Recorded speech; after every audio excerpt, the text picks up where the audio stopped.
Hello dear student, प्यारे विद्यार्थियों। Kepler के तीसरे नियम पर हम पहुंच चुके हैं। जैसा कि मैंने बताया था कि केपलर का तीसरा नियम क्या है ये बताएंगे और उसको डिराइव करेंगे, यानी उसका जो सूत्र है उस सूत्र को स्थापित भी करेंगे, है ना।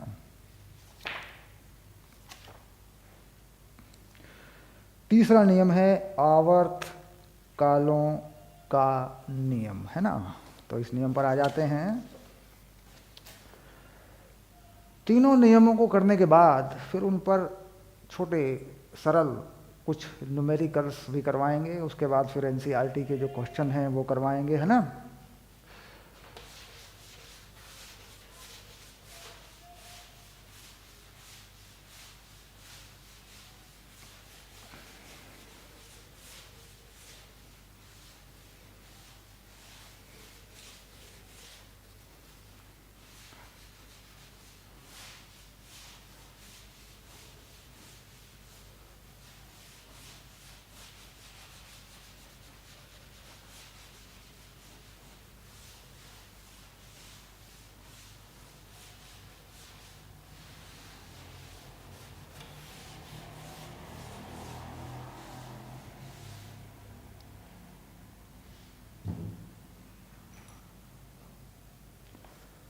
तीसरा नियम आ गया है आवर्त कालों का नियम, है ना।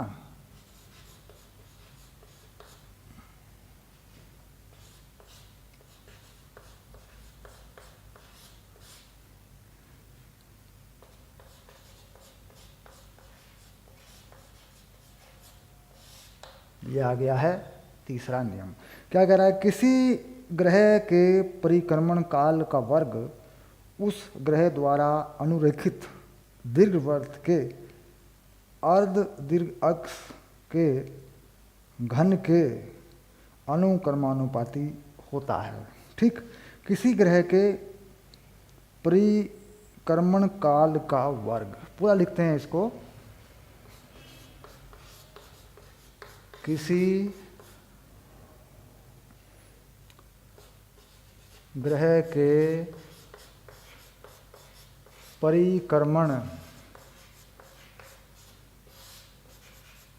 काल का वर्ग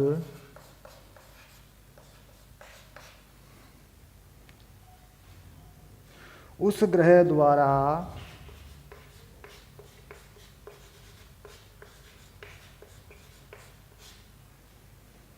अनुरेखित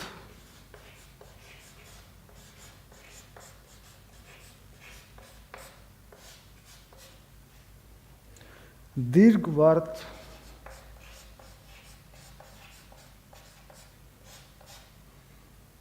के अर्ध दीर्घ अक्ष वर्त के अर्ध दीर्घ अक्ष, है ना,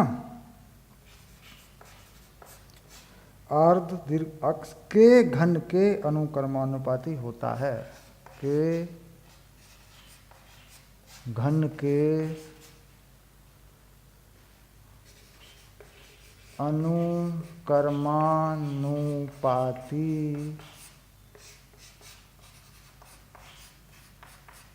होता है, ऐसे। ठीक, तो ये तो है इसका जो कथन है, जो स्टेटमेंट है। ठीक, किसी ग्रह के परिक्रमण काल का वर्ग उस ग्रह द्वारा अनुरेखित दीर्घवृत्त के अर्ध दीर्घ अक्ष के घन के अनुक्रमानुपाती होता है। अगर मैं इसे एक वृत्ताकार कक्षा मान लूं तो ये वृत्त की त्रिज्या और परिक्रमण काल का समय में भी ये संबंध आ जाता है। उसके जो है परिक्रमण काल का वर्ग त्रिज्या के घन के अनुक्रमानुपाती होता है, ऐसा भी ये आ जाता है। अब मान लीजिए मैं इसको दोनों बातों पर लागू करता हूँ। देखिए, दो हिस्सों में मैं इसे लागू करके बताता हूँ। एक बार मैं बताता हूँ दीर्घवृत्त पर और एक बार मैं सिंपल इसको वृत्त पर लगा देता हूँ। किस प्रकार काम करेगा देखिए। तो ये अगर हम दीर्घवृत्त की बात करें तो इस तरीके से कोई ग्रह सूर्य के चारों तरफ गति करे, मान लीजिए ऐसे, या एक स्थिर द्रव्यमान के चारों तरफ कोई दूसरा द्रव्यमान गति करे, यानी एक कक्षा में गति करे, दीर्घवृत्ताकार कक्षा में, ठीक। तो ये जो चीज़ होती है, देखो ये वाली जो बड़ी जो लाइन है, बड़ा, इसे कहते हैं ए, ऐसे। ये है अर्ध दीर्घ अक्ष। ये मैंने पहले वाले में बताया था आपको, semi major axis, semi major axis, okay. और इस ग्रह के परिक्रमण काल यानी एक चक्कर का समय, ठीक, अगर टी मान लें तो यहाँ से संबंध आता है टी का वर्ग ए का क्यूब। ये केपलर का स्टेटमेंट है, केपलर थर्ड लॉ का ये स्टेटमेंट है। अगर मैं इसे वृत्ताकार कक्षा में ले लूँ ऐसे, और इस वृत्त की जो त्रिज्या है उसको r मान लूँ, और कुल समय एक चक्कर में लगा समय t मान लूँ, तो ये t square r cube, r की पावर 3, ये भी वृत्ताकार कक्षा के लिए लागू होता है। वृत्ताकार कक्षा में जो सूर्य है वो केंद्र पर रखा हुआ माना जाता है, ठीक।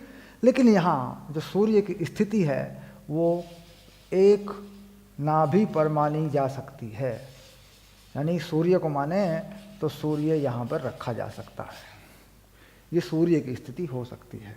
दीर्घ वृत्ताकार यानी दीर्घवृत्त के केंद्र से जो दीर्घ अक्ष की आधी लंबाई है वो ए मान ली मैंने।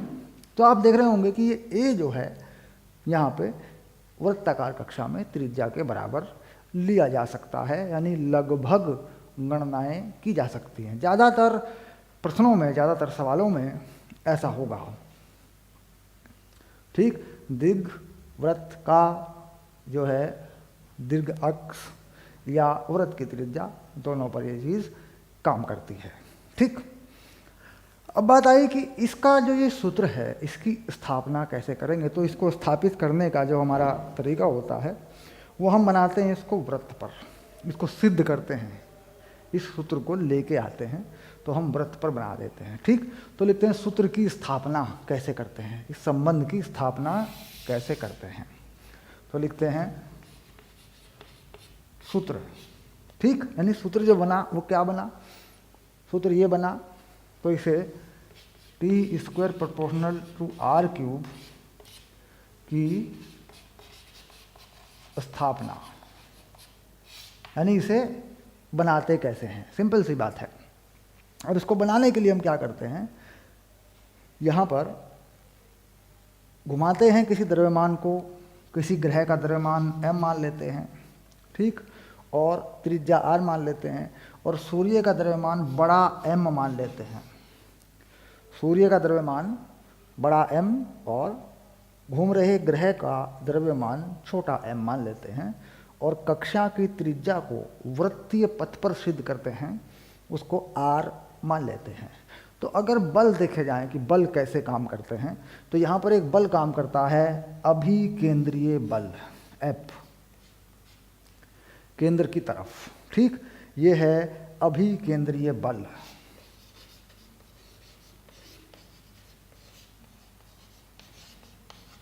अभिकेंद्रीय बल, ठीक। और ये संतुलित किया जाता है न्यूटन के गुरुत्वीय बल के आधार पर, या न्यूटन का गुरुत्वाकर्षण का बल है उसके आधार पर ये किया जाता है संतुलित, यानी ये वही बल बन जाता है जो गुरुत्वाकर्षण का बल है, ठीक। तो न्यूटन के बल का प्रयोग करके हम अभिकेंद्रीय बल से उसे संतुलित करके हम इस संबंध को स्थापित कर देते हैं। कैसे करेंगे देखिए, मान लीजिए इस छोटे द्रव्यमान में और इस सूर्य में, यानी ग्रह में और सूर्य के बीच में जो बल बनेगा वो बनेगा Gm/r², और अभिकेंद्रीय बल बनेगा mv²/r। अभिकेंद्रीय बल, जहाँ v जो है इस ग्रह की कक्षा में जो चाल है, v इस ग्रह की कक्षा में जो चाल है वो v है, तो ये बल बनेगा इस तरीके से, संतुलित हो जाएंगे बल। तो m यहाँ से कैंसिल हो जाएगा, एक r भी कैंसिल कर सकते हैं, ठीक। तो ये संबंध जो है कुल मिला के बन के आ गया Gm/r, और ये बन गया v², यानी चाल, कक्षा में चाल। कक्षा में चाल को बिल्कुल आसानी से हम लिख सकते हैं, एक चक्कर में चली गई दूरी बटे एक चक्कर में लगा समय, जिसे कहते हैं परिक्रमण काल।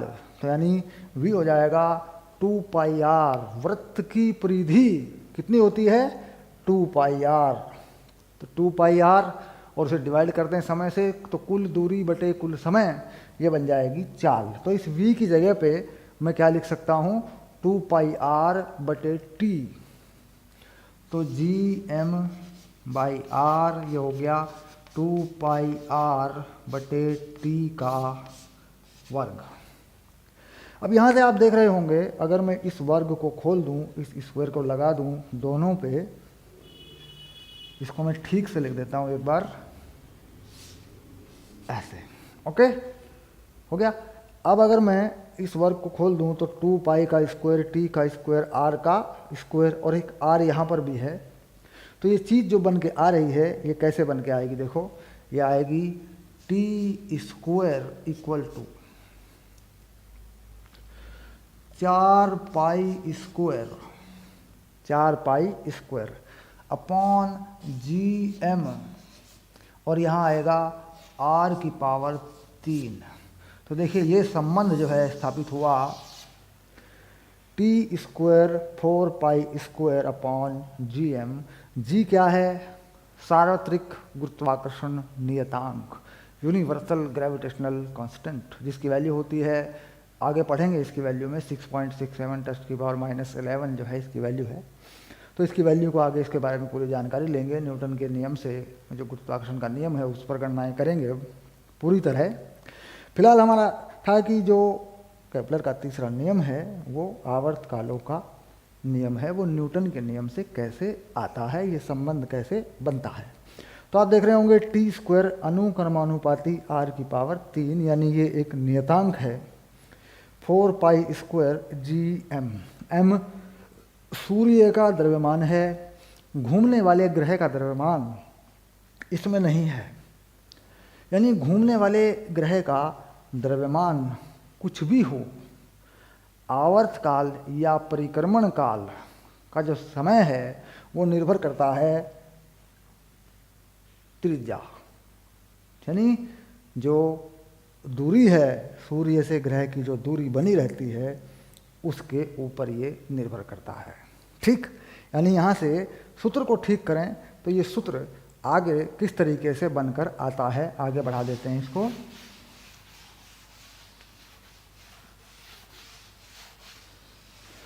सूर्य के चारों तरफ घूम रहे दो ग्रहों पर अगर लागू करें, ठीक, सूर्य की कक्षा में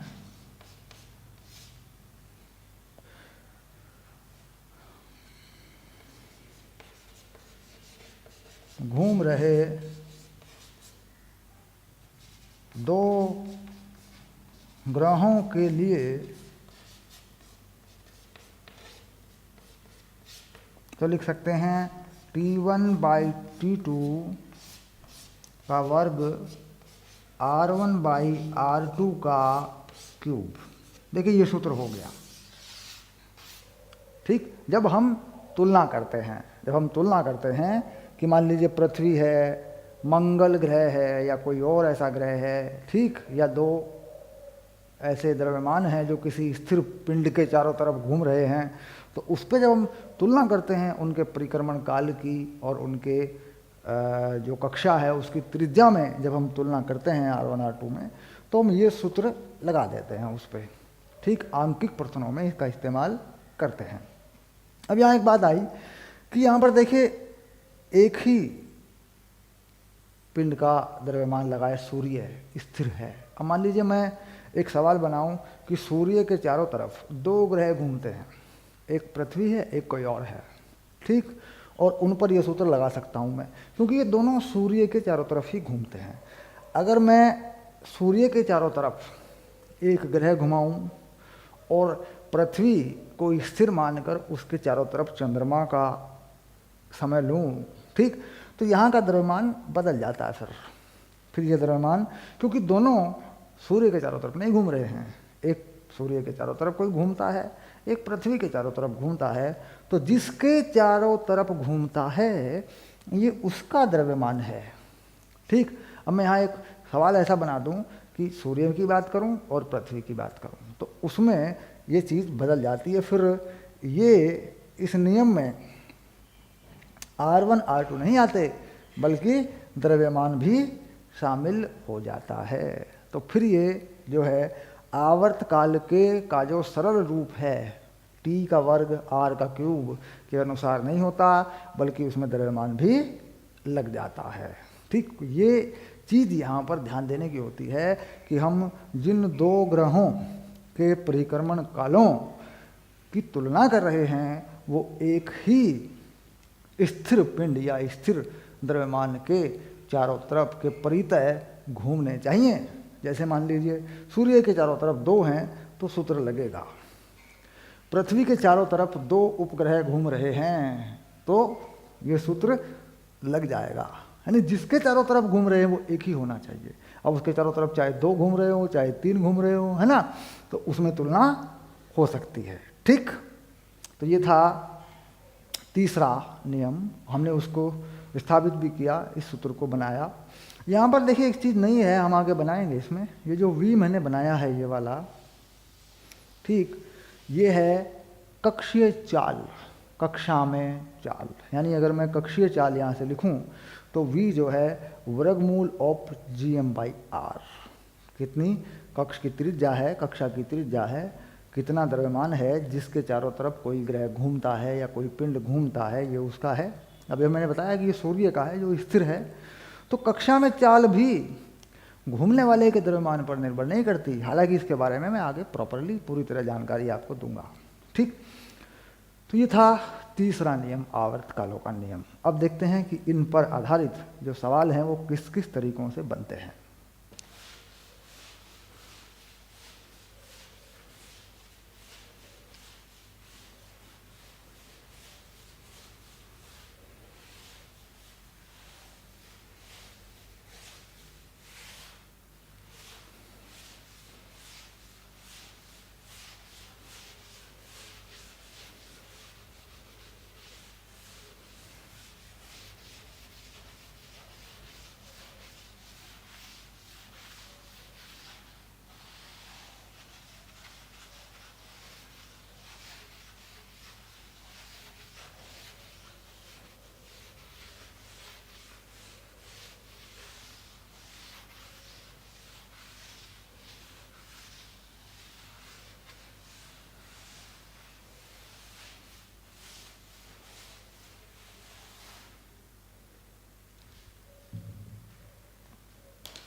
तो सबसे पहले मैं क्या करता हूँ, सबसे पहले मैं ये तीनों नियम छोटे से मैं यहाँ लिख देता हूँ, फिर उस पर आधारित सवाल, इनके सूत्र लिख देता हूँ, ठीक। तो देखिए यहाँ पे मैं बना रहा हूँ पहले केपलर के तीनों नियमों का थोड़ा सा प्रारूप। पहला नियम क्या बता रहा था कि दीर्घवृत्ताकार कक्षा में कोई ग्रह सूर्य के चारों तरफ गति करता है, ये मान लेते हैं ग्रह ऐसे, और एक नाभि पर सूर्य स्थित होता है, ये सूर्य मान लिया, ये नाभि मान ली मैंने F1, दूसरी नाभि को मैंने F2 मान लिया और ये ग्रह मान लिया मैंने, ओके, ठीक। इस तरीके से ये गति करता है, ये पहला नियम था। दूसरे में किसी ग्रह का जो कोणीय संवेग है ना, कोणीय संवेग है ना, कोणीय, है ना, ये देखो ऐसे, ये संरक्षित रहता है, यानी किसी भी ग्रह का इस कक्षा में कोणीय संवेग संरक्षित रहता है। तो ये हो गया m r सदिश और वेग का सदिश, ये हो गया नियत, ऐसा। और जो तीसरा नियम पढ़ा आपने वो पढ़ा t का वर्ग r का क्यूब, ठीक, ये तीसरा नियम पढ़ा आपने। ये 3 नियम है ग्रहों की गति से संबंधित। अब मान लीजिए हम पहले वाले पर सवाल बनाते हैं, ठीक, पहले वाले नियम पर हम सवाल बनाते हैं। तो यहाँ पे सवाल बनेगा बस यही कि जो कक्षा है वो कैसी है, दीर्घ वृत्ताकार कक्षा है, सूर्य एक नाभि पर है, दीर्घवृत्त की 2 नाभि हैं, उनकी एक नाभि पर सूर्य है, ठीक। अब इसमें दूसरी चीज़ मैंने बताई थी, पहले नियम पर आधारित जो सवाल बनता है उसमें ये दोनों जो सीधी दूरियां हैं दोनों नाभि से, इनकी जो लंबाई है ये वाली, ये नियत बनी रहती है। यानी अगर मैं इस ग्रह को यहाँ मान लूँ F1, इसे O पे मान लूँ, या हाँ इसे मैं M पे मान लेता हूँ ऐसे, ये वाली, तो इसमें रहता है F1M equal to F1M plus F2M, है ना।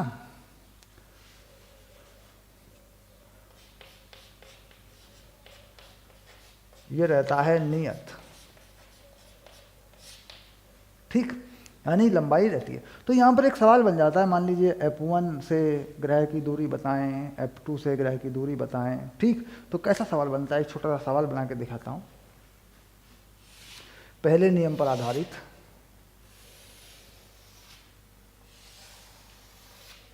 अब ये हो गया F2, ये हो गया F1, ठीक, और ये हो गया ग्रह, ऐसी स्थिति में ग्रह आ गया यहाँ पे ये, और ये हो गया सूर्य, ठीक, ये हो गया कोई बिंदु P, ये हो गया M, ये हो गया O, ठीक। तो OP जो है वो है A के बराबर, ठीक, और ये वाले देखिए ये हो गया, ये हो जाएगा पूरा 2A के बराबर, ठीक। अब मान लीजिए इस स्थिति में अगर देखें जो कुल लंबाई है वो कैसी होगी। अब देखिए यहाँ पे क्या होता है कि हमने यहाँ पर F1 और F2 के बीच की जो दूरी है, F1 और F2 के बीच की जो दूरी है उसे अगर मैं बताऊँ तो वो कितनी होती है। देखिए यहाँ से ये जो चीज़ होती है OF2, ये होती है A इंटू E। E को बोलते हैं उत्केंद्रता, ये मैंने बताया था, उत्केंद्रता ऐसे लिख सकते हैं इसको, ठीक। तो यहाँ पर अब इस दूरी की बात मैं करूँ F2P की, तो F2P जो होगा वो होगा A माइनस AE, ठीक। और F1P की बात करूँ तो F1P होगा A प्लस AE, ठीक। अब अगर ग्रह यहाँ पर है तो ये दोनों दूरी हमें जोड़नी पड़ेंगी, ठीक, यानी जो कुल दोनों के जो कुल विस्थापन है उनको जोड़ें, दोनों त्रिज्याओं को जोड़ दें। जैसे मान लो मैं मान लूँ एक त्रिज्या क्या है F1M और एक है F2M, दोनों नाभियों से दोनों त्रिज्याएं देखी गई हैं। तो उस केस में F2P एक त्रिज्या बन गई यहाँ तक, क्योंकि हमने यहाँ पे फिक्स माना है पॉइंट को F2 पे और F1 पे, और दूसरी ये रहेगी F1P। अगर मैंने जोड़ दूं तो कुल कितना आ रहा है, देखिए दोनों त्रिज्याओं का टोटल आ रहा है F2P प्लस F1P, ये आ रहा है 2A,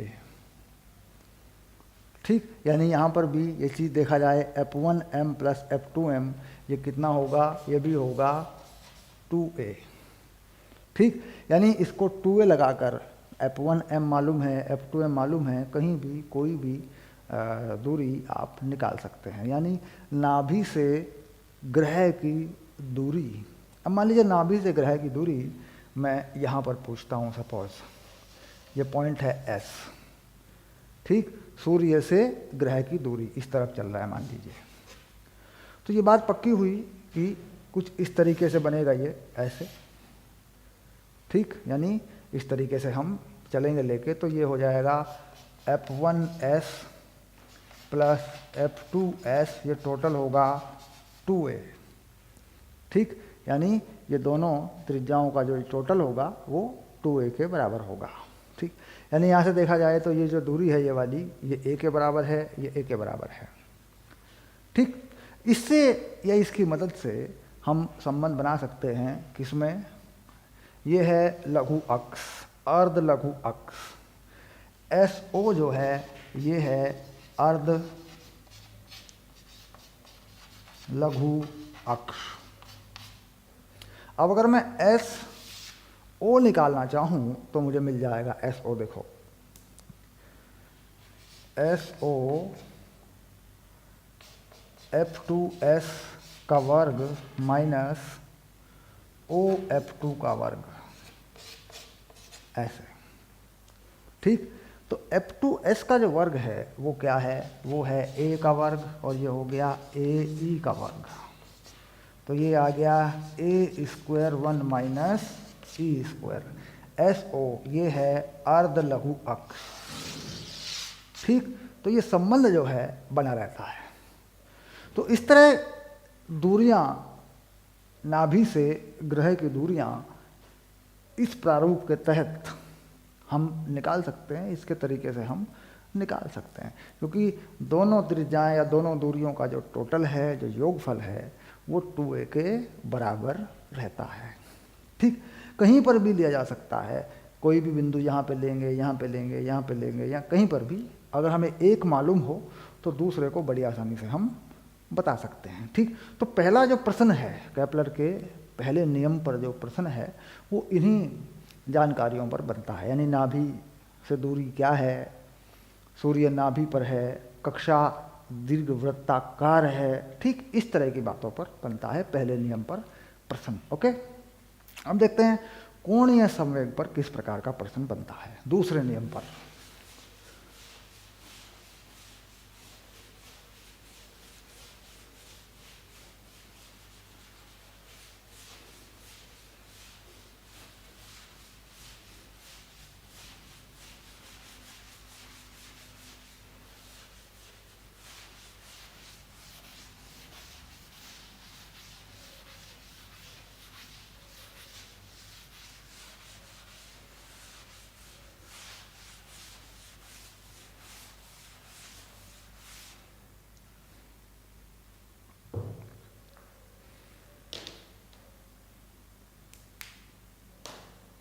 अब कोणीय संवेग पर जो प्रश्न बनेगा, देखिए सबसे पहले एक सामान्य सा प्रश्न बनाते हैं, ठीक। दीर्घवृत्ताकार कक्षा के ऊपर एक सिंपल सा प्रश्न बना देता हूं पहले।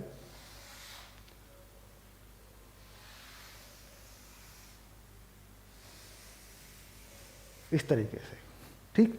अब आप जान रहे हैं कि ये जो पूरी अर्ध दीर्घ अक्ष है ये A है, ये वाला ऐसे, और ये वाली जो चीज़ है ये B है, लघु अक्ष है, ठीक। और यहाँ पर एक नाभि है जिसे कह रहे हैं F1, ठीक। यहाँ पर मान लेता हूँ सूर्य है, सूर्य हो या कोई स्थिर पिंड हो, कोई स्थिर द्रव्यमान हो जिसके चारों तरफ दूसरा कोई ग्रह या कोई उपग्रह घूम रहा हो, जैसे पृथ्वी के चारों तरफ घूमते हैं तो यहाँ पृथ्वी हो जाएगी, कक्षा में उपग्रह को घुमा लेंगे। कहता है यहाँ पर जब ग्रह है तो इसकी जो चाल है वो है VA, ठीक। तो यहाँ पे जो चाल है वो है VB, यानी जब लघु अक्ष के बिल्कुल ऊपर पहुंचा है तब कितनी है VB, ठीक। और यहाँ पर कोणीय संवेग सूर्य के चारों तरफ आपको लेना है, यानी सूर्य के चारों तरफ इसको फाइनल करना है। तो अगर मैं यहाँ पर इन दोनों स्थिति में वी बी वी ए और सूर्य से जो त्रिज्याएं हैं उनमें संबंध रखूं तो ये कोणीय संवेग में किस तरीके से बैठेगा, फिट बैठेगा। अब देखिए, अब मैं त्रिज्याएं मिला रहा हूं। देखिए ये बनेगी पहली त्रिज्या जिसको हम कहेंगे आर ए। तो यहाँ पर अगर कोणीय संवेग रखा जाएगा सूर्य के चारों तरफ तो जो कोण जो बनता है बीच में वो बनता है 90 डिग्री। ठीक, तो इस सूत्र को अगर मैं लगाता हूँ तो ये बनेगा, इस ग्रह का द्रव्यमान मान लेते हैं m। ठीक, तो कितना बनेगा कोणीय संवेग इस स्थिति में, m V A R A sine 90, ये कोणीय संवेग का परिमाण बनेगा इस वाली स्थिति में। अब इसके बराबर मैं करूँगा, जैसा मैंने कहा कोणीय संवेग संरक्षित रहता है, तो अब मैं करूँगा इस स्थिति में ऐसे। तो यहाँ पे मैं देख रहा हूँ कि ये है आर बी, ठीक, और ये है वी बी। आर का लंबवत घटक मुझे लेना है इसके सापेक्ष। अगर मैं देखूं इन दोनों के बीच का जो कोण है वो है, देखिए ये वाला कोण थीटा, या फिर आगे की तरफ बढ़ा दूं इसको तो ये वाला कोण भी है 180 माइनस थीटा। तो मैं अगर यहाँ पे कोणीय संवेग का परिमाण लिखता हूँ तो मुझे V B R B sine theta लिखना पड़ेगा, यानी M R B V B sine theta, या साइन 180 माइनस थीटा। तो साइन 180 माइनस थीटा भी साइन थीटा ही होता है। ओके, जब मैं इस साइन थीटा की वैल्यू लिखूंगा, यहाँ से साइन थीटा की वैल्यू अगर मैं लिखूंगा तो देखिए थीटा यहाँ से ये बन रहा है, ये थीटा बन रहा है, देखो। ठीक, साइन थीटा की वैल्यू कितनी होगी, this upon this, B upon R B. तो मैं साइन थीटा का मान अगर यहाँ डाल दूँ तो क्या मिलेगा मुझे, M R B V B, और ये हो जाएगा बी अपॉन आर बी। तो ये आर बी जो है कट जाएगा। ठीक, यानी यहाँ पे आ गया एम वी बी और बी, सीधे सीधे आ गया। और यहाँ पे आया एम वी ए आर ए।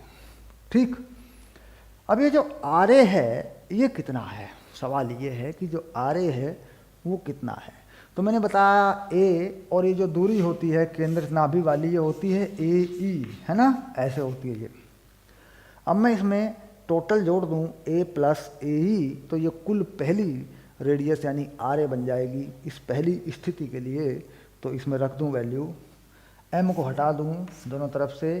ठीक, तो ये हो गया V A plus A E equals to V B into B. ठीक, तो ये चाल में संबंध हो गया। इसके लिए मेरे पास ई ए बी के मान होने चाहिए। अब देखिए बी में और ए में एक संबंध होता है मेरे पास, बी का वर्ग ए का वर्ग 1 माइनस ई, ऐसे। ठीक, तो यहाँ से मैं ए कॉमन ले लूँ, 1 प्लस ई बना लूँ, और ई की जो वैल्यू है यहाँ से डाल दूँ वापस। तो कुल मिला के ये समीकरण या ये रिलेशन थोड़ा और आसान हो जाता है। यानी ई का मान मैं यहाँ पे बी और ए के पदों में लिख सकता हूँ, वो यहाँ से लिख सकता हूँ मैं। बी और ए के पदों में ई का मान यहाँ से निकाल लूँ, अगर मुझे ए और बी मालूम हो तो मैं यहाँ पे उसे रख सकता हूँ। यहाँ पे रखने के बाद मैं वी ए और वी बी में से कोई मुझे मालूम हो, यानी वी ए मालूम हो तो वी बी निकाल सकता हूँ मैं। ठीक, यानी इसी तरीके से कोणीय संवेग ए और बी के पदों में या R1 और R2 के पदों में, RB RA के पदों में बड़ी आसानी से वेग यानी चाल हमें मिल जाती है। ठीक, अगर हमने इस चीज़ को समझ लिया है तो हम बड़ी आसानी से निकाल सकते हैं। हमें R1 R2 V1 V2 given हो, यहाँ R1 ये वाली, V1 R2 V2, हमें ये मिल जाता है। लेकिन ध्यान रखना होता है इसमें हमें इस कोण का, ये कोण हमें लगाना होता है, ठीक है। अब चलते हैं इसी में थोड़ा सा आगे बढ़ते हैं, यानी हमने संबंध बना दिया चाल का एक ए और बी के पदों में। अब हम देते हैं कोणों, कोण जो हैं अगर कोण शामिल करते हैं इसमें तो कैसे चलेगा, ठीक है।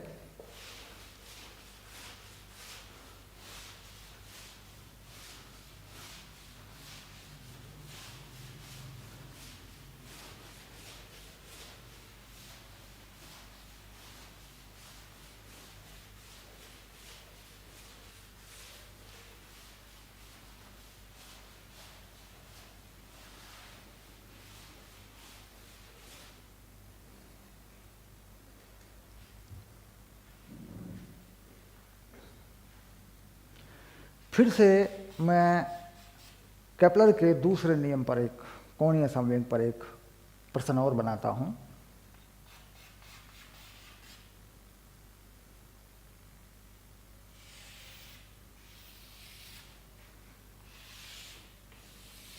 इस तरीके से देखिए, यहां पर मैं सूर्य को रखता हूं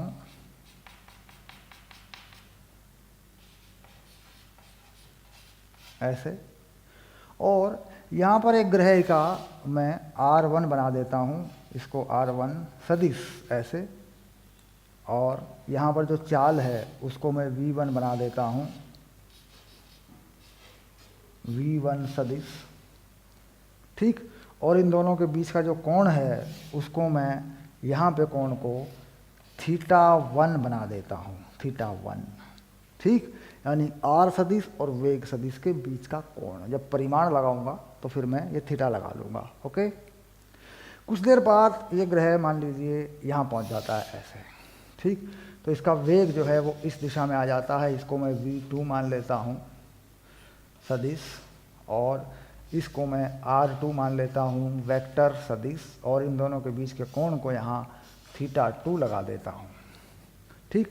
कोण यहाँ वाला लगा दें, यहाँ वाला लगा दें, स्पर्श रेखा के अनुदिश वेग होता है, यानी टेंजेंट के अलोंग वेग होता है, ठीक। तो कोई भी कोण ये वाला लगा दें चाहे ये वाला लगा दें आप, यानी इस कोण को भी लगा सकते हैं 180 माइनस थीटा ऐसे करके लगा सकते हैं। जैसा कि मैंने अभी बताया साइन 180 माइनस थीटा भी साइन थीटा ही होता है, साइन का इस्तेमाल करना है। तो अगर मैं कोणीय संवेग के परिमाण लिखता हूँ तो मैं क्या लिखूँगा, M1 R1 V1 sign θ1 M2 R2 V2 sign θ2।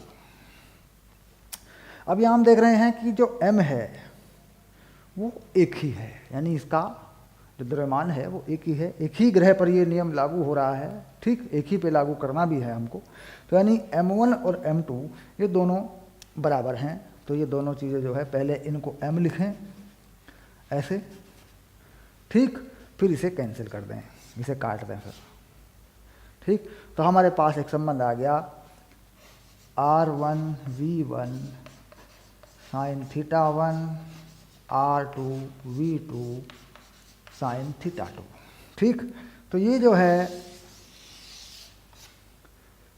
किसी भी केस में ये लागू हो जाएगा, हमें कौन करना है R और V में संबंध ये हमें बता देगा, ठीक। ज़रूरी क्यों है, क्योंकि आगे मैं कुछ ऐसे प्रश्न करवाऊंगा जिसमें कोणीय संवेग और ऊर्जा का संरक्षण होगा, तो इसलिए इस नियम को, इस इक्वेशन को समझ लेना बहुत ज़रूरी है, ठीक है। अब यहाँ पे अगर आप इसमें कोई न्यूमेरिकल प्रश्न बनाना चाहें, R1 V1 θ1 दे दें, ठीक। R2 V2 में से कुछ पूछ लें, एक आप दे दें, गिवन कर दें, कोई कोण दूसरा भी दे दें आप, तो बड़े आसानी से यहाँ से इसको लगाकर आप कक्षा के ऊपर किसी भी ग्रह के लिए इस इक्वेशन को लगा के आप निकाल सकते हैं जो चीज़ें मालूम नहीं हैं, ओके।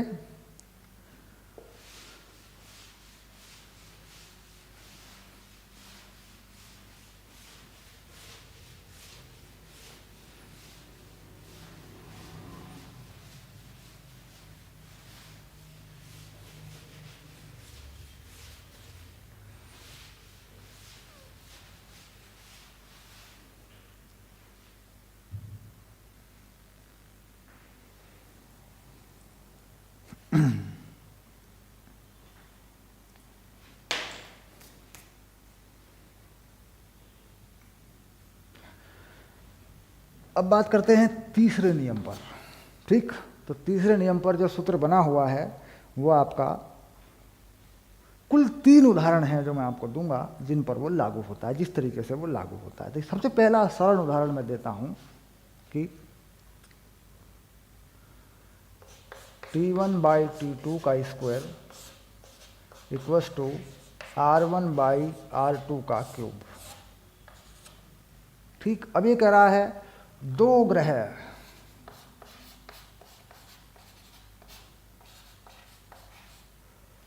सूर्य की कक्षा में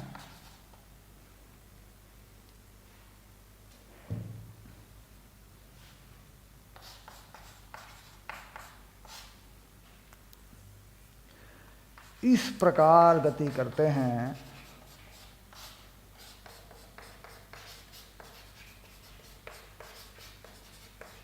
कि कक्षा की त्रिज्याओं का अनुपात कक्षाओं की त्रिज्याओं का अनुपात त्रिज्याओं है ना, त्रिज्याओं या त्रिज्याओं ऐसे लिख देते हैं, त्रिज्याओं का अनुपात, सिंपल।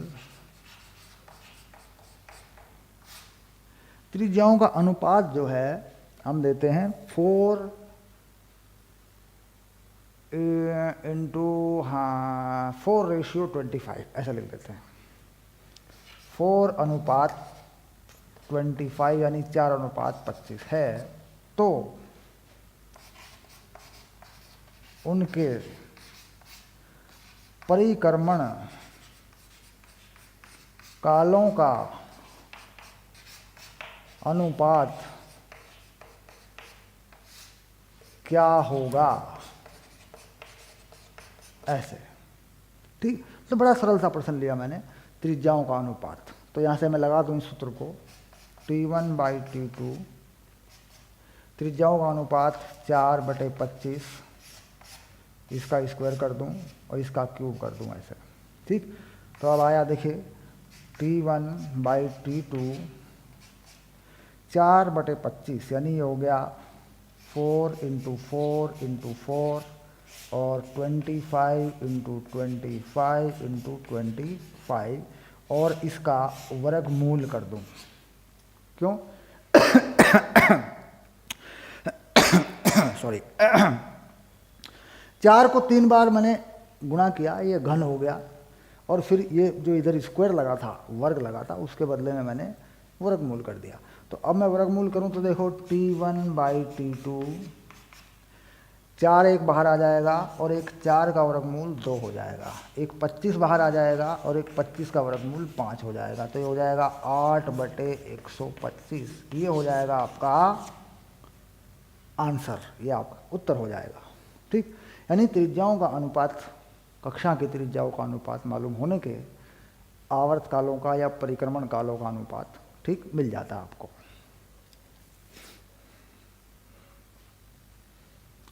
त्रिज्याओं का लिखता हूँ ना, देखो त्रिज्याओं का लिखता हूँ, त्रिज्याओं है ना, ऐसे लिख दिया। ओके,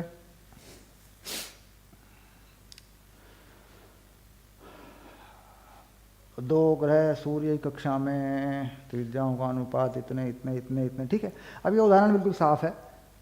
ठीक है, तीसरे नियम पर ये उदाहरण है, याद करने के लिए स्क्रीनशॉट लेके आप इसे नोट्स में रख सकते हैं, नोट्स बना सकते हैं, लिखते चल सकते हैं साथ में, है ना। चलिए दूसरा उदाहरण लेके देखते हैं।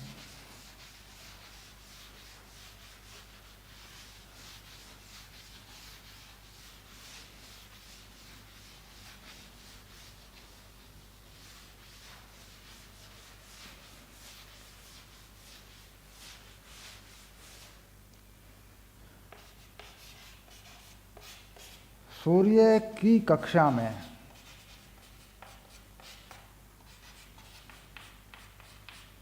गति कर रहे एक ग्रह की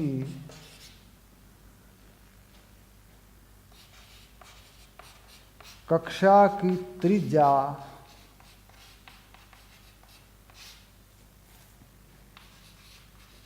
पृथ्वी की त्रिज्या की 2 गुनी है,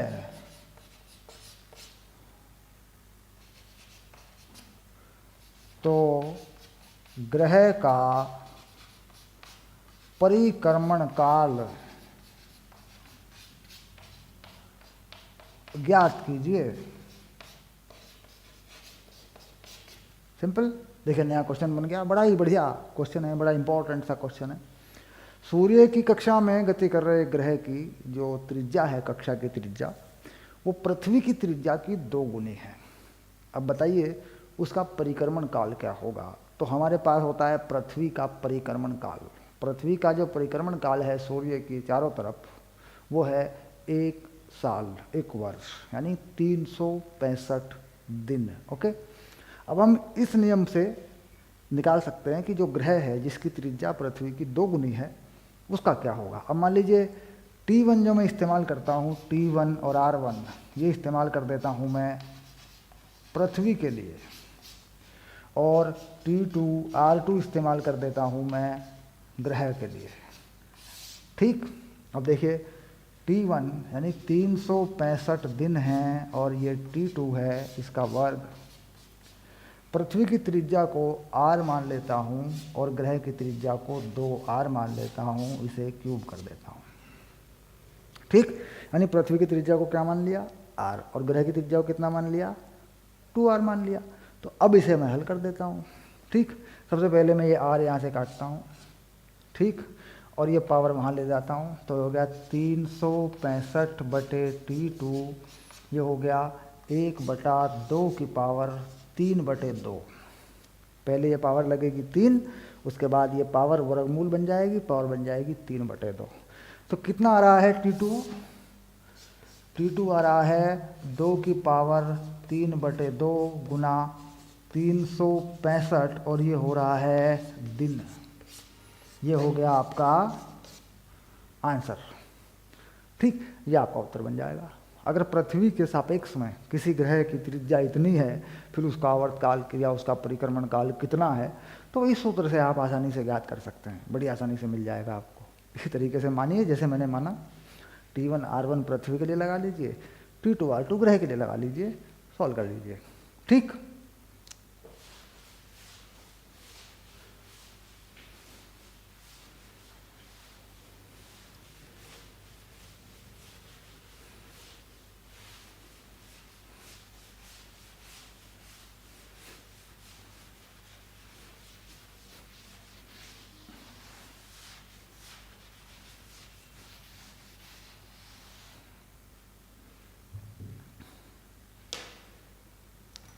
अब एक उदाहरण और लेता हूं। सूर्य के चारों तरफ, चारों ओर अपनी कक्षा में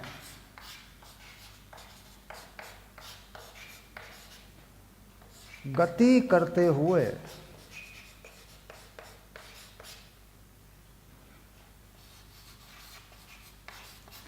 यदि पृथ्वी अचानक रुक जाए,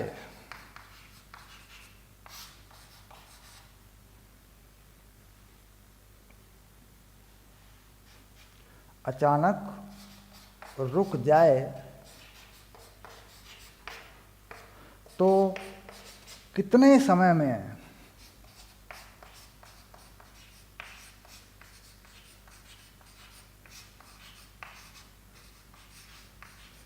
सूर्य में गिर जाएगी।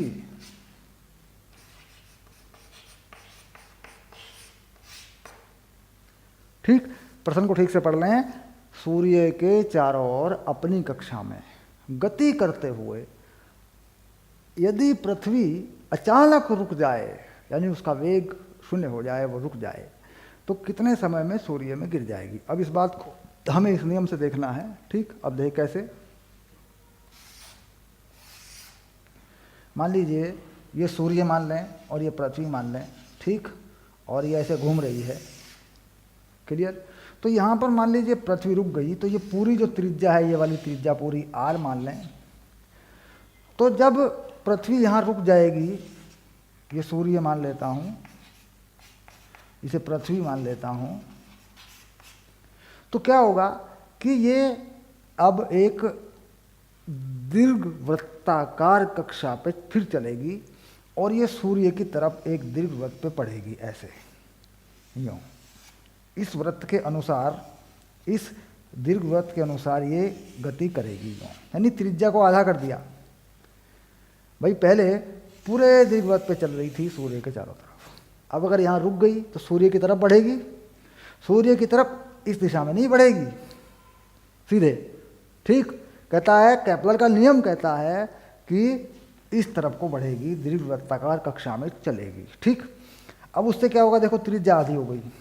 अब इस दीर्घवृत्त की जो त्रिज्या है वो पुराने वाले दीर्घवृत्त की त्रिज्या की आधी हो गई, यानी ये त्रिज्या हो गई r/2।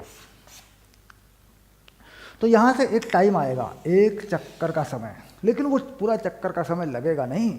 पृथ्वी यहाँ से चलेगी तो सूर्य में गिर जाएगी, यानी इधर वापस थोड़ी ना जाने वाली है। तो इसका मतलब है कि केवल आधा परिक्रमण काल ही पूरा करेगी, लेकिन सूत्र जो बताएगा वो पूरा परिक्रमण काल बता देगा।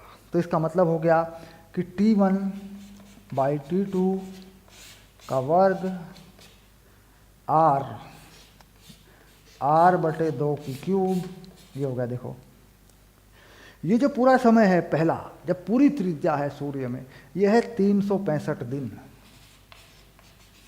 और ये है दूसरा, और इधर लगा दूं इसको तो देखो ये हो गया 2^3/2, ये आ गया, देखिए, ठीक। तो इससे 2 को ऊपर ले गया, r को मैंने कैंसिल कर दिया ऐसे, तो फिर 2^3 बनी। फिर इस 2 का मैंने इधर जो पावर है, घात है, इसका मैंने वर्गमूल लगा दिया, सिंपल। अब ये जो T2 है ये सीधे सीधे मुझे मिल रहा है कि अगर त्रिज्या आधी हो जाए तो कितने समय में एक चक्कर वो पूरा करेगी, लेकिन इसका भी आधा ही समय मुझे लगाना है। तो मेरा उत्तर जो है वो क्या होगा, मेरा आंसर जो क्या होगा, मेरा आंसर होगा T2/2, और ये कितना होगा, ये होगा 365/2, 2^3/2, ठीक। इतने समय में, ठीक, ये जो समय आ रहा है, इतने समय में पृथ्वी सूर्य में गिर जाएगी, यानी पूरे एक चक्कर का समय मैंने इसका निकाला और उसको मैंने आधा कर दिया, क्योंकि पृथ्वी जाएगी सूर्य में तो वापस नहीं आएगी, तो आधे समय में गिर जाएगी, ठीक। यानी अगर सूर्य के चारों तरफ अपनी कक्षा में गति करते हुए कोई ग्रह अचानक रुक जाए तो कितने समय में सूर्य में गिर जाएगा, ठीक। तो उसके लिए हमें उसका जो परिक्रमण काल है सूर्य की कक्षा में वो मालूम होना चाहिए। जैसे हमने पृथ्वी का परिक्रमण काल कितना लगाया, 365 दिन लगाया हमने। फिर हमने त्रिज्या आधी करके इस पूरे दूसरी कक्षा का परिक्रमण काल निकाला, फिर उस परिक्रमण काल का आधा ही समय हमने उत्तर में बताया, क्योंकि जब गिरेगा तो बस जाएगा सूर्य में, गिर जाएगा, पूरा नहीं करेगा, ठीक। तो इस प्रकार ये वाला भी केपलर के तीसरे नियम पर आधारित एक प्रश्न है। 3 तरह के प्रश्न मैंने इस केपलर के तीसरे नियम पर आधारित आपको बताए हैं, ठीक है। अब एनसीईआरटी पर आधारित, यानी एनसीईआरटी में जो सवाल हैं केपलर के नियमों पर आधारित, हम वो हल करेंगे, ठीक है, ओके, और लेंगे अगले वीडियो में। Okay, bye.